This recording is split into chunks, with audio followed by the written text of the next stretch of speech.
Alright guys, BLM here, back with a new video. In this video, I'm going to be trying something a bit new here.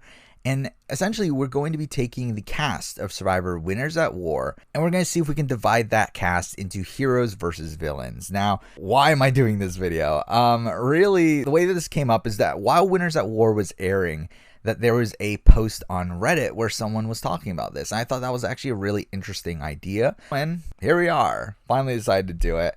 So we're just going to test this out. Because I might do this with other seasons if it can work out. I think it might be a fun idea. So yeah, let's do it. Now, the way I'm going to be doing this is obviously I'm going to use their reputations before Winners at War. I mean, I think it kind of ruins the point if we use it after Winners at War. Though I do think that probably would change a couple people's placements. But I also did my research for this. I actually did go back and look at the EDGIC charts for all of these winners on their previous seasons to make sure that we can line things up, and I was able to separate these into tribes, though I don't know exactly how balanced they are, but whatever, let's talk about it. So the easiest way for me to go through this is by going through the order that the player originally won. So let's start off with Ethan, and I mean, come on.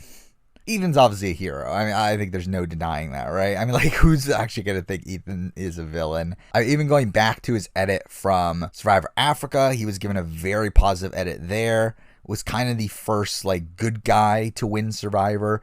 And then if we go even further to All Stars, he was given a very scrappy underdog style of edit. So mixing that in with obviously stuff that he had in real life, where he survived cancer, started a charity, all this stuff, no way you can have Ethan as anything but a hero. He made the Heroes tribe for me. Then we move on to Sandra.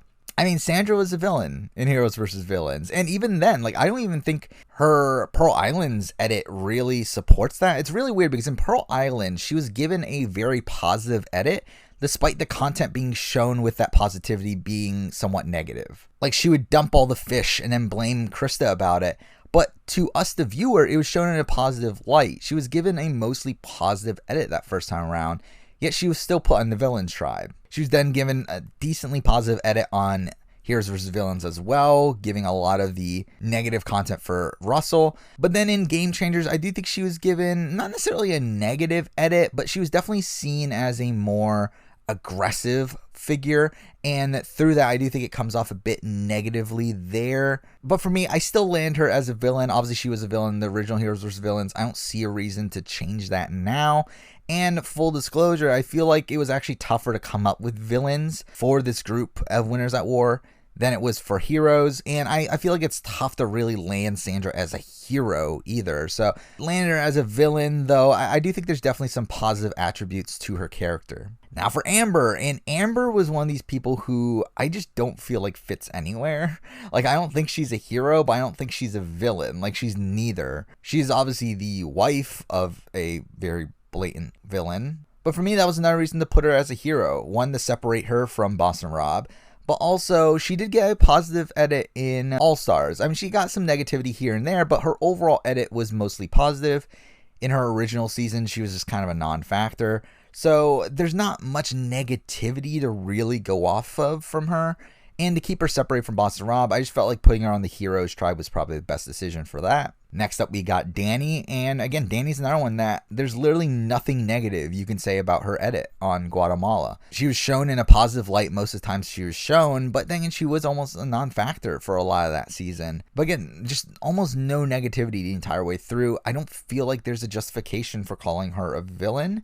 So for me, she landed on the Heroes tribe as well. Next up, we got Ewell, and Ewell was tough. Ewell was one I debated over a lot because, again, it was very tough to find villains on this cast, and I really thought about putting Ewell as a villain just due to the overly strategic nature of the type of game that he tries to play. But I put him as a hero, and a lot of that had to do with looking back at the EDGIC for Cook Islands, where he gets a very positive edit.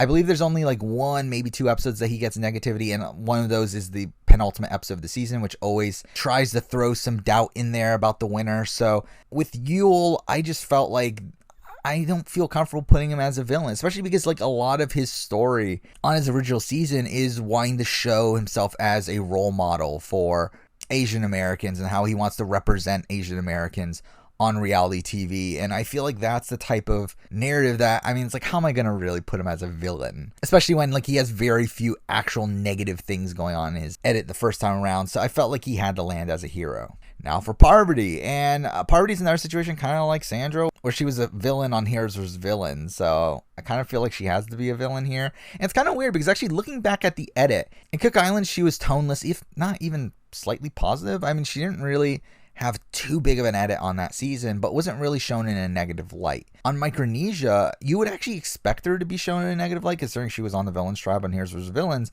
but she actually wasn't, which I think it did lead to some confusion, obviously, at the time of Heroes vs. Villains, where she was originally supposed to be on the Heroes tribe, but then supposedly was kicked out once they realized too many people from Fans vs. Favorites were on one tribe, and through that put her on the Villains tribe, as she was looked at as more villainous as Suri or Amanda. And I think that's a debate. However, I do feel like after Heroes vs. Villains, I feel like she's solidly a villain for me. I feel like Heroes vs. Villains did show her in a more negative light. I feel like she was being more actively strategic and more actively cutthroat in that game. I think she openly mocked people a lot in that game. And through that, I feel like she's solidly a villain after Heroes vs. Villains. So for me, she landed on the Villains tribe. Next up, we got Boston Rob, and Boston Rob is obviously a villain. I don't think there's any denying that. Obviously, he has positive attributes to him. He was given a mostly positive edit on Redemption Island, though, I mean, even then, like, he got a very mixed edit at the end of the day. I mean, like, he was not shown entirely positively, even though he got so much content on that season. He was more of a hero in Heroes vs. Villains, but he was still on the Villains tribe. He obviously played as a villain his first two seasons. I mean, I feel like there's no denying that Boston Rob has to be a villain, especially in a position where we're struggling to find villains for this cast. So for me, Boston Rob was a no-brainer. Now for Sophie, and Sophie was kind of tough because I felt like Sophie's edit in South Pacific was mostly toneless. Like, she wasn't really shown in an overly positive light, but wasn't necessarily shown in a negative light either. But because of that, I felt like it was easy to land her on the Villains tribe for me. I mean, there were a couple points that I think we can point out, like her yelling at Albert to pick up her stack. I think that's something we can attribute to sort of a villainous sort of role. I think also Sophie being very snarky, being very dismissive of like Cochran at points. I think also Sophie coming off as pretty cold. I think all these things can lead her to be a villain here. And again, because it was kind of tough to fit people for the Villains tribe, I felt like Sophie had to be a villain on this cast. Next up, we got Kim. And Kim was another kind of tough one because I just don't feel like she fits a villain. But at the same time, she wasn't given overly positive content either. It was not like she was never really shown to be a hero on her season. I mean, yes, she dominated the game. Yes, she won a lot of challenges. I mean, these aspects that usually are attributed to heroes, but she wasn't actually shown super positively. She was given complex content the entire way through, but not necessarily positive content. However, I can't really justify her being a villain outside of the fact that I guess she did lead a majority alliance, but it's like I don't feel like that's really enough to put her as a villain. So for me, she did end up landing as a hero. Next up, we got Denise, and I think Denise is another situation where it's like I can't really find anything villainous about her game to put her as a villain. So she did end up as a hero for me, though, again, I don't really look at her as that much of a hero either. I mean, she was giving positive content a lot of the time. I mean, I think the only negative content she was given was her being so dismissive of Abby Maria.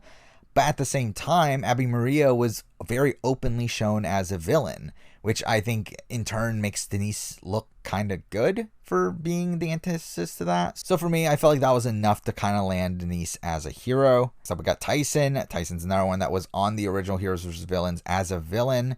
And I feel like that sticks. I mean, I think if we look at his seasons, I think Tocantins, he was pretty clearly a villain with the type of negativity that he was given. Heroes vs. Villains, to be honest, he wasn't really shown that much. But moving on to Blood vs. Water's winning season, I think he was very much given a negative edit on that season. Though there are positive attributes, obviously. Obviously, he was shown being very emotional when he was about to win the game. He was shown being very emotional when Rachel left the game and how he needed to win the game for her.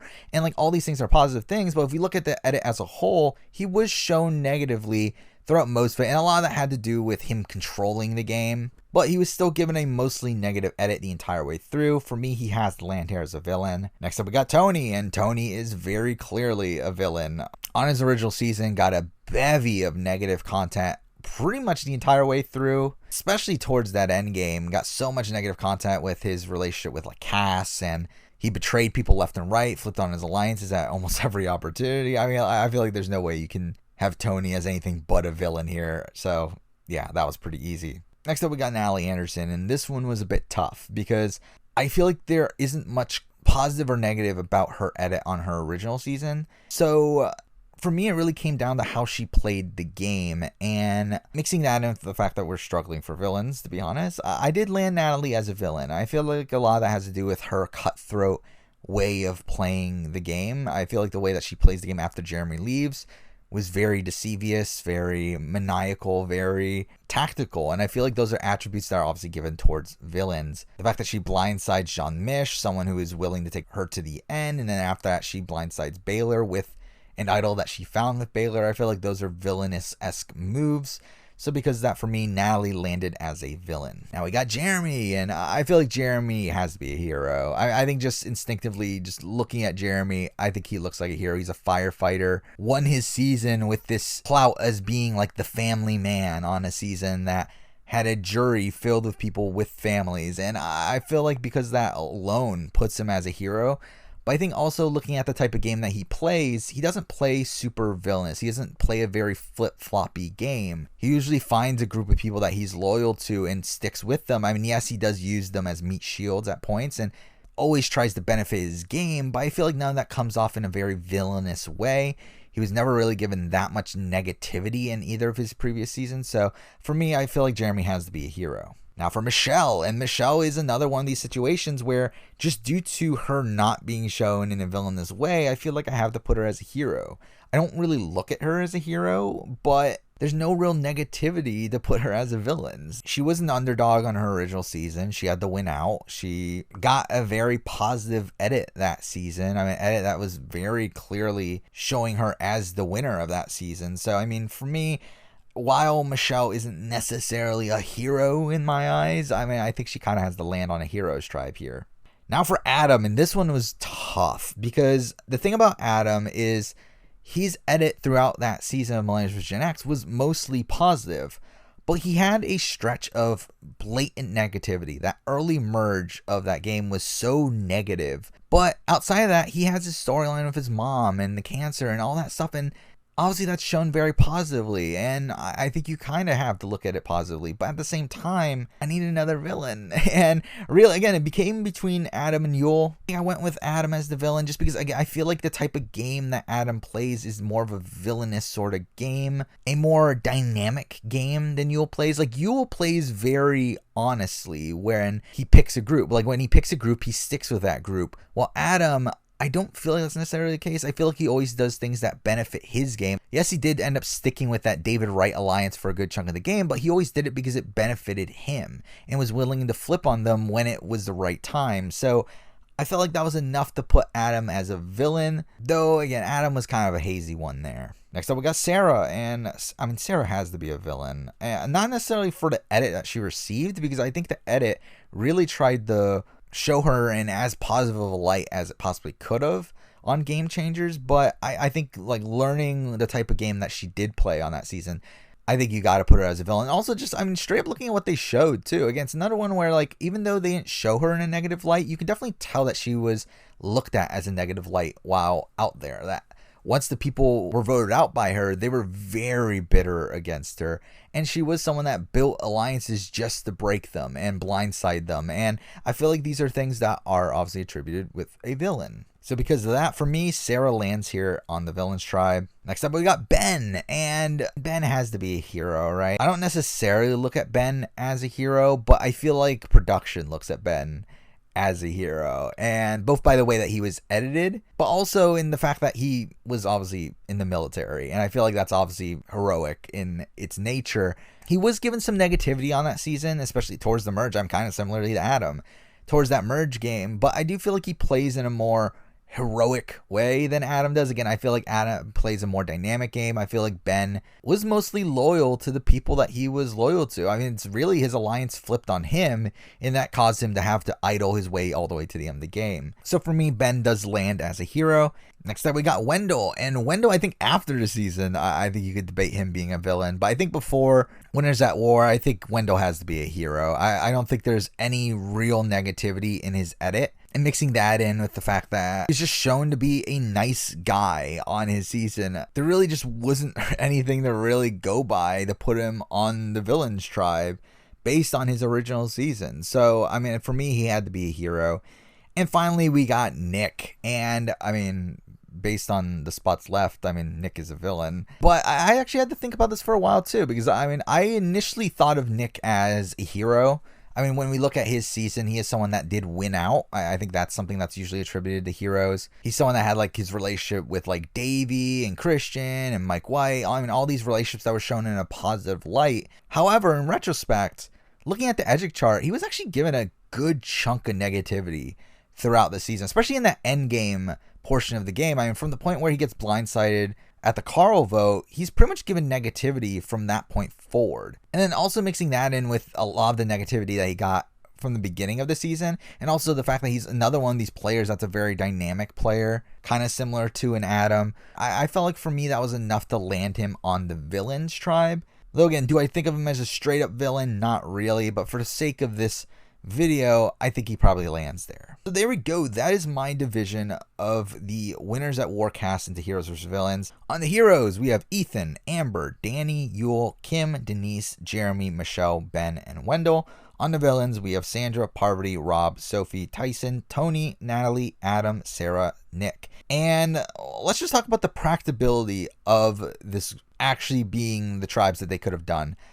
I don't think it's that practical. I think that's probably the reason why they didn't do it. Because, like, if we look at this, first off, we have 4 people from Heroes vs. Villains on the Villains tribe. Literally, everyone that came back from Heroes vs. Villains were original villains. So I feel like that's something that's unbalanced just right off the bat. I also feel like we have some archetype sort of issues here with, like, Adam and Nick both being on the Villains tribe. I feel like those are 2 people that they wanted to separate. Same thing with Danny and Kim, 2 very similar people that they wanted to separate. I also feel like the Villains tribe is just way too stacked. I feel like most of the people that I was super excited to see come back for this season are on the Villains tribe. I mean, we have Sandra, Parvati, Rob, Tyson, Tony, Natalie Anderson, Sarah, even Sophie. I mean, that's a very stacked group there. While the heroes have a lot more of the kind of more people in my eyes. I mean, we have Amber, Danny, Ben, Wendell, Michelle. I mean, these people that, like, I'm cool that they're back, but it's like, for me, I would have been a lot more excited for the Villains tribe. I do think this would have been interesting tribe dynamics to start off the game with, though. I mean, I think on the Heroes tribe, I think just right off the bat, I think Amber's probably still in danger. I don't see any way Amber really makes it too far into the season. But on the Villains tribe, I mean, there's so many big threats on that group that I could see them actually coming together and targeting, like, Adam or Nick. And who knows, maybe that big threat alliance could have actually run the table. But I find it very tough to see, like, Rob and Tony actually working together for too long. But I think it would have been actually really interesting to see those 2 on the same tribe. So yeah, I mean, overall, like, practicality wise, it was never going to happen. It doesn't really make sense to have the tribes divided this way, but it is something that they could have possibly done. Again, I think this was a pretty easy exercise to do. Yeah, there's a couple leaps in logic here to get the tribes exactly right, but I mean, there were bigger leaps on the actual heroes versus villains in my eyes. So those are my tribe divisions of the Winners at Warcast into heroes versus villains. I think this was a fun video to do. Again, I think it also allows talk of, like, Edgic from previous seasons. I think that's pretty fun. So again, I might do more of these in the future. Maybe one for Game Changers, maybe one for Second Chance, possibly even one for the original All-Stars. I think there's a lot of fun ideas to do with this, like, sort of redividing the tribes idea. But for now, that's the video. Thank you for watching.